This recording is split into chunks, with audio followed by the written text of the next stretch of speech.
Nintendo is known for its polish in games, the enjoyable aspects that could easily go unnoticed if you don't necessarily look for all of the details as they take place, but they're also the sorts of little features that most games go perfectly fine without.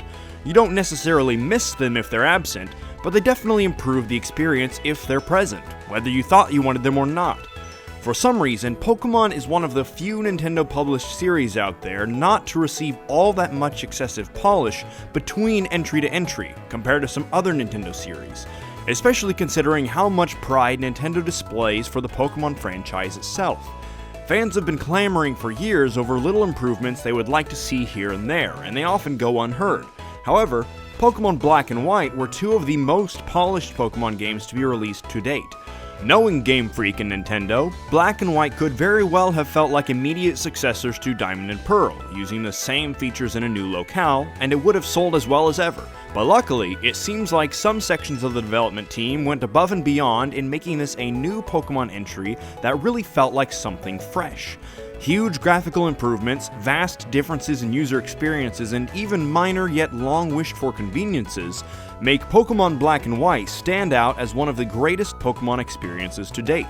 In fact, aside from the Heart Gold and Soul Silver remakes of the second generation, Black and White were the two highest scoring critically received Pokemon games since Gold and Silver themselves back in 1999. We'll figure out what sorts of changes really make these titles special as we discover what's so great about Pokemon's 5th generation.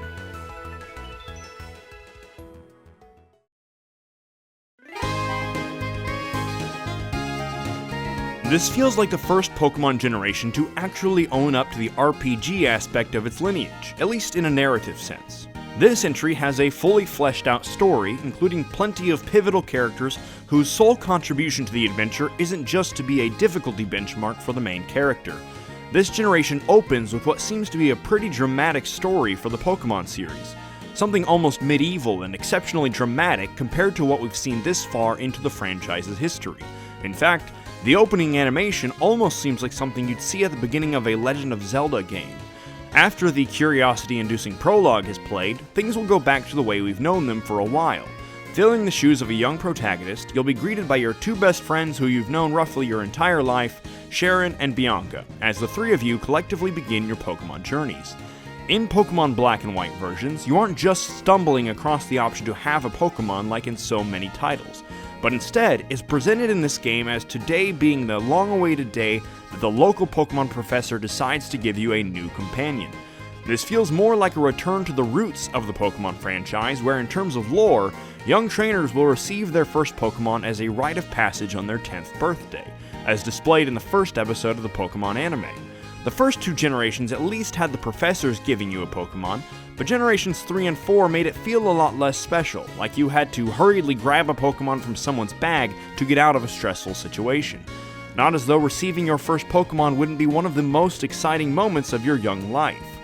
After choosing your Pokemon partner and learning the basics of battling and catching, you'll begin exploring the new Unova region, and before too long come across this game's antagonists, Team Plasma.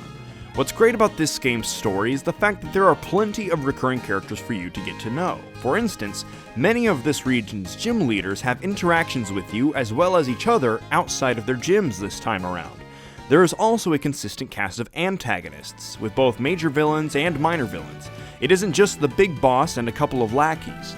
And in a big change to the usual farcical stooges in most Pokemon games, Team Plasma actually makes substantial headway in their goals as the story progresses. Even if it's still meant to be appropriate for all ages and therefore a little campy, this is the first time that the story and world progression of a Pokemon game are actually well fleshed out, with every character defending their absolute beliefs and growing along the length of their journey. You'll also get plenty of time to get to know many of these recurring characters through the much more regular mandatory battles. This starts of course with both of your rivals, comparable to the 4th generation of Pokemon, in which one is super effective against you and one whom you are super effective against. However, you'll get many more opportunities this time around to practice the way you fight against different adversaries. There are really a lot of scripted battles and interactions with not only your rivals but also Team Plasma right from the start of the game. The frequency of battling against both your allies and enemies aids in two factors. First is that it provides many more opportunities to train every member of your team against a decent experience source, as trainer fights give you many more experience points than you would be able to gather from just grinding in the wild. The constant changing of types between these many trainers also grants the opportunity to swap out your own Pokemon to challenge these strengths and weaknesses, rather than the usual concept of each town only being suitable for a few of your Pokemon at a time. The second point these frequent battles aid in is by providing a more concrete through line for the games and their story. You always have an idea of what's next on your journey, or at least the direction you're headed. It's a lot less likely than in previous generations for you to step out of a major building and say, okay, so what now? This also means that there's an actual form of conflict in this Pokemon generation, with the ever-present Team Plasma wreaking havoc throughout the Unova region in broad daylight. The world of Pokemon's 5th generation feels bigger and deeper than any previous entry. This isn't just meant in terms of map size, as I'm sure many of us have played a game where a large percentage of a hyped-up world was reserved for vast empty stretches. Instead, the details in the Pokemon world now stretch from top to bottom, severely enhancing the scope of this game's atmosphere. Buildings feel so tall now, like the apartments in Striaton City or, of course, Castelia City. The camera in these games definitely aids in expanding the scope and experience of this game's world. For instance, the camera angle will change as you enter buildings that face the left or right sides of the screen, allowing you to see more than just a single wall of this world's architecture. The camera may also zoom way out or pan down closer to eye level to vastly change the way you see the world around you. This is also the first time anything in the Pokemon series hasn't exclusively been established on a two-dimensional grid. The Sky Arrow Bridge is an impressive game-changing moment for any long-term Pokemon players, climbing a winding path, seeing the place you came from, with panning camera shots revealing the boats and cars beneath you as you reach the skyline of Castelia City. This city, much like the path leading to it, is built in a circular structure, and modeled after New York's financial district and Battery Park at the southern end of Manhattan. The sweeping shots as you run through the streets make all of the buildings feel so much bigger and more interesting. The city is also so well constructed and designed in a gameplay perspective. There are so many streets shooting deeper into the city, allowing for so much exploration, feeling like you're actually on an adventure or taking a trip as a tourist to a new city that's far different from the little town you call home. The Pokemon world feels a bit more realistic this time around, simply because the graphics for environmental objects such as doors and stairs aren't constrained to the same graphical square as your own character's sprite. It may be silly to celebrate over a difference of how stairs are portrayed from entry to entry, but it does make the environments you're exploring feel a little less video gamey. The characters that fill this world are also more interesting than ever, even the NPCs that serve absolutely no purpose to you. For example, Castelia City and its many streets are filled with people who are just going about their day, and will move out of the way if you try to block them or talk to them. NPCs are much more unique, with designs focusing on their specific jobs or hobbies based on where they are in the world. Characters that you interact with may even have little animations in the overworld to express emotion, far more than was ever possible with previous animation styles. Outside of cities, the world is so much more fun to see. The ground has more elaborate texture and topography to it, like little dips and hills. You can see the texture of the grass blowing with the wind on the ground, and sometimes the air is filled with details like leaves or sand moving with the breeze. There are also seasons now, which change with the months in real life, affecting visuals as well as which Pokemon may be found on each route. The music of Pokemon's 5th generation has also had some significant yet subtle tweaks that also allow it to feel less like a video game's soundtrack and instead a part of the game's experience as a whole.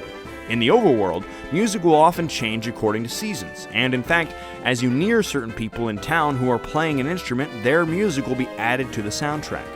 The battle music has also had some big changes for the first time basically since the series began. For instance, the notorious danger beeps that accompany your Pokemon losing the majority of its health has actually been adapted into a whole song now. The music simply shifts to signify the impending danger rather than just interjecting with a sound effect that overwrites whatever battle music is already playing. The song in battle will also change when a gym leader or main character is on their last Pokemon, building tension as the battle comes to a close. With any video game series, there comes a time when the original entries that started it all are just a little too old to be considered a surefire thing in terms of whether or not a new player will have played them, or even been familiar with the concept of your series. So, many video game franchises will create a new jumping off point to envelop new players and show them the ropes, both new and old, in a contained environment so that they can enjoy the content as much as a veteran player. Pokemon Black and White are great instances of this done right. In terms of isolating the experience, these two Pokemon games actually use a catalog of all new unique Pokemon for the first time since the original Pokemon Red and Blue versions. Every generation until now has had some percentage of old and new monsters mixed together. But now, every player is on the same field in terms of discovering these new creatures, without regard for having previous knowledge of what will evolve into what, and which stats and creatures are the best of the generation. The first gym in this generation is also unique in the fact that it doesn't have a definitive type. The type of the gym leader's Pokemon is entirely dependent on which starter you chose, so every player is forced to learn about type advantages and the difficulty that comes with being on the weak side. Not to make things too difficult though, this generation also has the most opportunities by far to create a varied team in terms of types from early in the game. One significant improvement over the 4th generation is the speed of battles as well. Health drops faster, experience points rise faster, and text doesn't feel like it stops all progress. However, I'd even wager that the player is able to gather more information about what's going on even at the increased speed. For instance, you're told when a passive item like Quick Claw takes effect, or when certain Pokemon's abilities have been enacted in the background. There's also a little weather indicator on the bottom screen, and there's a brand new animation for every Pokemon's move and stat change. One seemingly pointless but also kind of pleasant difference in these entries is the fact that the text during battles has been changed from a move missing to the opposing Pokemon avoiding the attack. This is more in line with the anime and spirit of the battles, feeling like a more active scenario than just the Pokemon's attack flying off in a random direction. One stark difference that really set the 5th generation apart from its many predecessors is the fact that this generation has a direct sequel contained within itself. 2nd generation was technically a sequel to the 1st, having the ability to visit Kanto and run into characters you knew from your previous adventure, but the majority of Gold and Silver's content was still self-contained as a new gaming experience. However, following up Pokemon Black and White versions are the simply named Black 2 and White 2. These games take place 2 years after the prequels, still in the Unova region, but with a new protagonist. From the intro of the second games, we can see new rivals, new nemesis, and new legendary monsters. With these new entries in the Pokemon series so quickly following their predecessors, we of course are going to wonder what happened to the characters of the first game, and we are already introduced to Bianca and Sharon very quickly, as well as what their lives are like 2 years since we had last seen them. The professor of these games is also still Professor Juniper. After exploring a few new towns on the opposite side of the region, you'll begin to explore a familiar Unova as you discover what happened to the heroes and villains of the past and what they're all up to now in a completely new, relatively self-contained story. These sequels also saw some more minor improvements to the player's experience, such as a habitat list in the Pokédex that tells you how many Pokémon species are still remaining to be captured in a given area, as well as little quality of life changes like being able to consecutively use repels in the wild, without opening your menu and bag every single time you wanted to use one. These sequels also have the N tree, which offers an oddly generous way of making the game exceptionally easier. The game also doesn't really explain what the N tree is or how it works unless you start poking around for it. I had to point it out to several friends of mine when the game came out. Basically what it is little in-game challenges to fight a certain species of Pokemon, or find lost items in towns, or speak to certain characters in a given time limit. With each completed challenge, you receive new abilities such as boosts to your experience points, attack power, or money gained in battle, among many other options. I really enjoyed this feature, and I absolutely abused it for every drop of beneficial juice I could squeeze out of it, but it's an entirely optional mode that you can decide whether or not is worth your time, and can even be completed cooperatively with friends who are playing Black 2 and White 2 as well. The post-game content of Pokemon Black and White versions immediately begins with a new story and mission. You don't even have to go searching for what's next. Bianca mentions an area that you haven't had the chance to visit yet, and the Elder Juniper Professor upgrades your Pokédex to the National Dex. This is a more substantial jump considering there were absolutely no national Pokemon before beating the Elite Four. Sharon then introduces the idea of traveling through the region starting from Route 1 all over again, and if you do the same, you'll quickly notice that the region has been flooded with new Pokemon species. More than that, they're also leveled accordingly to be worth catching, even in the post-game. It isn't as though Route 1 will still have level 3 Pokemon. There are opportunities, however, to catch some of these Pokemon at lower levels in specific areas, in case you'd rather raise the Pokemon as you see fit, focusing on the stats and moves that you would prefer. The levels of post-game trainers are appropriately scaled to give an adequate challenge to your general encounter throughout the game. However, many of the Pokemon you'll face in these battles are unevolved base form monsters, meaning they may be high leveled, but their base stats will not be at their most advanced status, so you won't be fighting Pokemon League level battles from random trainers on the side of the road. It's nice that National Pokemon are introduced in regular style battles more so than in previous generations, where you generally had to challenge Battle Tower or a similar arena in order to see any decent number of Pokemon, on the downside restricting the way you could battle, however. Post-game 5th generation is actually one of the only times in the history of playing Pokemon that I've ever felt appropriately challenged. Not in a frustrating way, and not in an obscene way, just to the effect that for the majority of the 5th generation, as well as many previous entries in the series, I have been able to almost entirely rely on 1 or 2 Pokemon, notably my starter, because at a certain point it just becomes leveled high enough that you rarely would need to swap them out. However, as you begin your post-game exploration, you will face multiple high-leveled foes in a row, and while they by no means feel unfeasible, they do actually provide a boost in difficulty to anyone who has relied too heavily on a small part of their team. You will need to take more care in who you send out and who you're training accordingly in order to progress smoothly through the post-game areas in the 5th generation of Pokemon.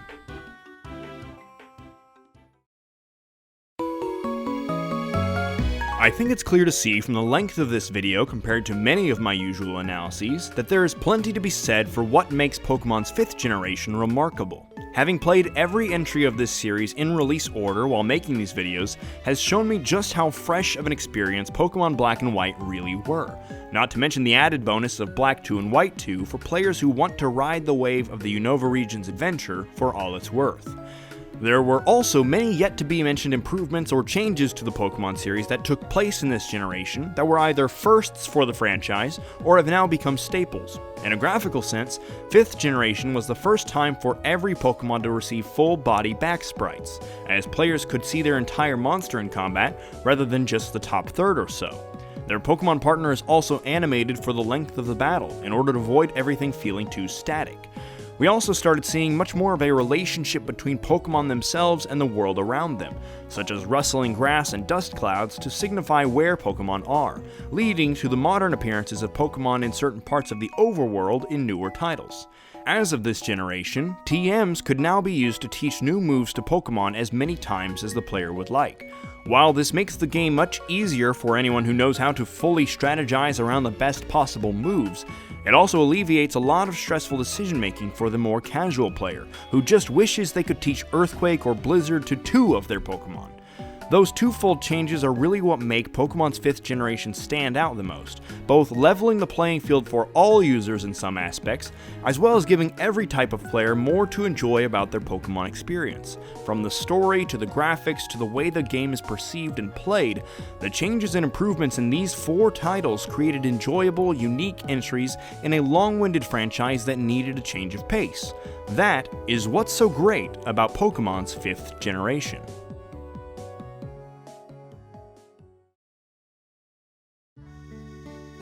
Thank you all for joining us on this episode of What's So Great About Gaming, as we analyze the improvements in Pokemon's 5th generation. Make sure to tell us what you think about this generation of Pokemon, or even suggest a game for another video. If you want to help in supporting the channel, consider checking out our Discord, Twitch, or Patreon. Links to all of those are in the description. If you want to hear what's great about another game, check out the link to our last episode, Paper Mario: The Origami King, on screen or in the description. And please take the time to subscribe to be involved in the discussions here. Thanks again for watching. Now go play a great game. We'll see you next time.